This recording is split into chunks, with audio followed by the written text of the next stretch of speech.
2022 was a year that was vastly dominated by Red Bull.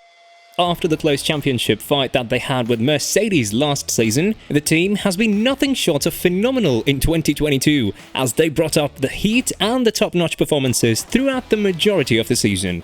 However, the start of the season wasn't that good for Red Bull as they retired both of their cars at the beginning of the race, and Verstappen retired in Australia due to a fuel pump issue.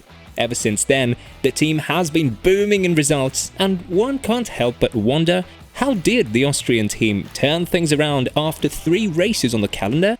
Hey guys, and welcome back to F1 Fanbase, the YouTube circuit where you get a ride of daily news and unbiased updates regarding everything F1. Today we're going to talk about Red Bull and the dominance they've manifested in the 2022 season, as well as some technical stuff that helped their car not suffer from the main nemesis this season, the porpoising. So don't go anywhere.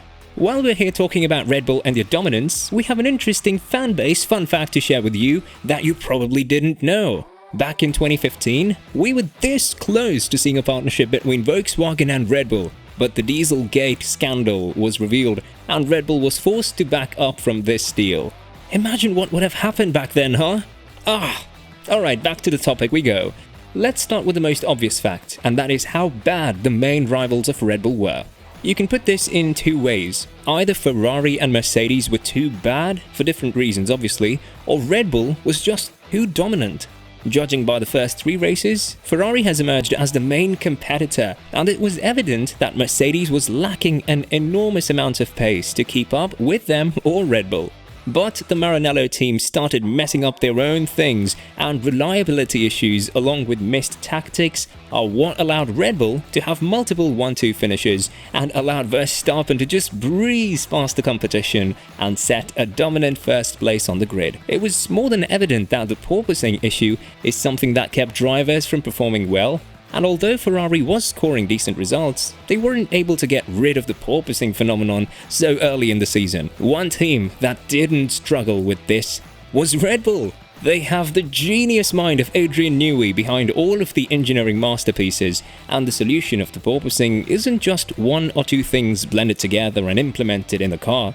But one of the main differences that you can notice straight away between Red Bull and its rivals is the design of the floor. Red Bull's car, more precisely the RB18, has a very complex floor that is full of elevations and depressions, and this floor works miracles when it comes to creating downforce and air stalling. Basically, the porpoising happens when the air stalls beneath the car, in which case the car gains and then loses a massive amount of downforce.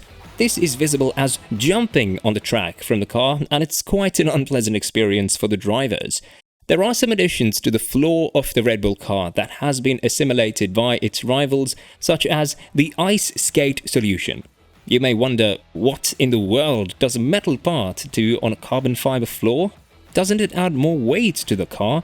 The main issue for performance in the car? Before we answer this question, we'd like to ask you to give us a like and subscribe to our channel if you're liking what you've seen so far. In F1 Fanbase, we're working tirelessly to bring the best content to you, and if you want to help us keep up with the work we're doing, we'd appreciate it if you share your support by subscribing to our channel. Well, the ice skate solution is basically a metal strip with holes in it, and it offers numerous performance advantages. First, it inhibits the floor's flexion under load, so the porpoising phenomenon isn't triggered too early. Second, it adds a lot of aerodynamical benefits, as it creates a vortex, and that has been the main thing that F1 teams have fought to achieve in their cars from 2022 and beyond, now that they are ground effect ones.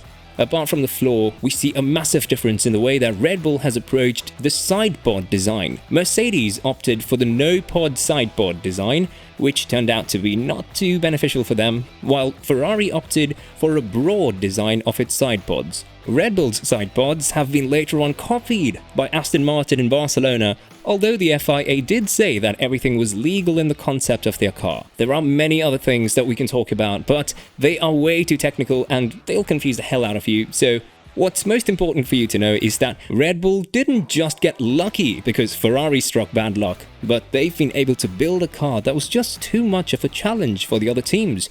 Verstappen was able to win races after starting P14, P10 and P7 this season. so it's hard to fight against a Flying Dutchman after all. What do you think about Red Bull and all the changes that they've made to their car in 2022? Do you think that they deservingly are winning it all?